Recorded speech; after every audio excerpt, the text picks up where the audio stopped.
चलिए आज गोता लगाते हैं वधू की कहानी में। एक ऐसी कहानी जो विश्वासघात, हत्या और एक आत्मा के खौफनाक बदले के इर्द गिर्द घूमती है। यहाँ शादी की रात जश्न का नहीं बल्कि खून और इंतकाम का मंच बन जाती है। ये सिर्फ एक चेतावनी नहीं थी, ये तो एक भविष्यवाणी थी। नई दुल्हन प्रेरणा को बिल्कुल अंदाजा नहीं था कि ये कोई अंधविश्वास नहीं बल्कि एक भयानक हकीकत की पहली दस्तक है।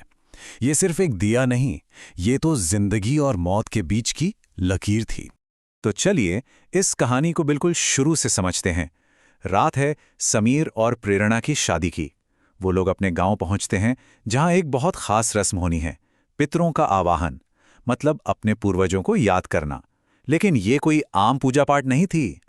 तो होता क्या है कि इस रस्म में सबसे जरूरी चीज है एक जलता हुआ दिया। प्रेरणा को वो दिया लेकर गांव की चौखट पर प्रार्थना करनी थी। देखिए, ये दिया सिर्फ रोशनी के लिए नहीं था, ये एक दुष्ट प्रेत शक्ति से बचने का एक तरह का सुरक्षक कवच था। और मान्यता ये थी कि अगर ये दिया बुझ गया तो वो आत्मा सीधी नई दुल्हन पर हावी हो जाएगी।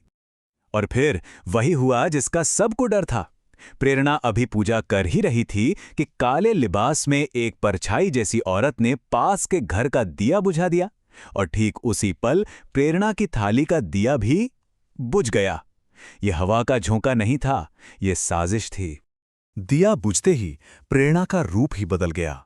एक पल पहले तक जो एक डरी सहमी नई दुल्हन थी, अगले ही पल उसकी आंखें खून की तरह लाल हो गई और चेहरा एकदम सफेद पड़ गया। उसने अपने पति समीर का हाथ जोर से झटक दिया। वो प्रेत शक्ति अब प्रेरणा के जिस्म में दाखिल हो चुकी थी। अब देखिए, ये सब कुछ कोई हादसा नहीं था, नहीं, ये एक बहुत सोची समझी साजिश का पहला हिस्सा था।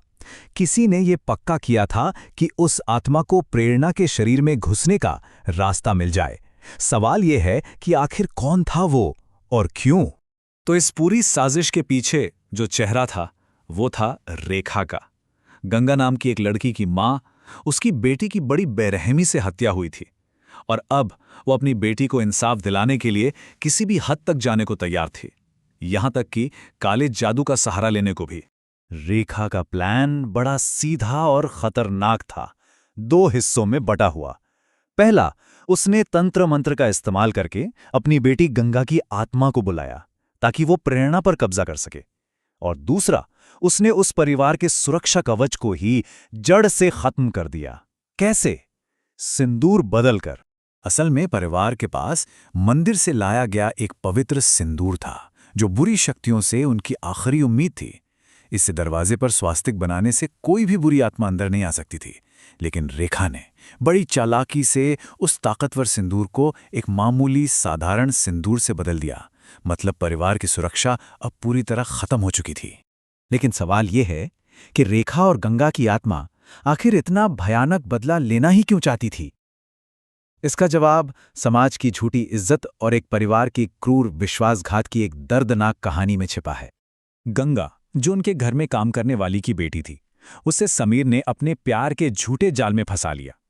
जब गंगा गर्भवती हो गई और उसने समीर से शादी करने के लिए कहा, तो समीर और उसके परिवार ने समाज में बदनामी के डर से उसे अपनाने से साफ साफ मना कर दिया। और अपनी झूठी इज्जत बचाने के लिए उन्होंने गर्भवती गंगा को सीढ़ियों से धक्का दे दिया और उसकी हत्या को एक मामूली हादसा बताकर दुनिया की आंखों में धूल झोंक दी। तो चलिए अब वापस आते हैं आज की रात पर। गंगा की आत्मा, जो अब प्रेरणा के शरीर पर पूरी तरह काबिज है, अपना बदला लेने के लिए बिल्कुल तैयार है। और बदले की शुरुआत होती है खाने की मेज से। प्रेरणा, जो अब गंगा है, वो परिवार के लिए हलवा परोसती है। पर यह कोई मीठा हलवा नहीं है, ये खून से लथपथ है। ये एक पैगाम था कि अब कोई नहीं बचेगा। गंगा का पहला निशाना बनती है समीर की मां आशा, वही औरत जिसने अपनी झूठी शान के लिए एक गर्भवती लड़की की जान लेने से पहले एक बार भी नहीं सोचा। इससे पहले कि वो कुछ समझ पाती, गंगा की आत्मा ने प्रेरणा के हाथों से एक ही झटके में उसकी गर्दन तोड़ दी। अगला नंबर था समीर के पिता विनोद का। वो बेचारा घबराकर भागा सिंदूर की तरफ, ये जाने बिना कि वो अब बस लाल रंग की धूल है। जब उसकी सुरक्षा की आखिरी उम्मीद भी नाकाम हो गई और सिंदूर ने कोई असर नहीं किया, तो गंगा की आत्मा ने बड़ी बेरहमी से उसका भी गला घोट दिया। और फिर आखिर में बारी आई समीर की। वो शख्स जिसने प्यार का नाटक रचा, गंगा को धोखा दिया और अपने ही बच्चे को मारने की साजिश रची, उसके लिए मौत आसान नहीं थी। गंगा की आत्मा ने अपना सारा गुस्सा, दर्द और विश्वासघात का जहर उस पर उतारा और उसे एक भयानक मौत दी।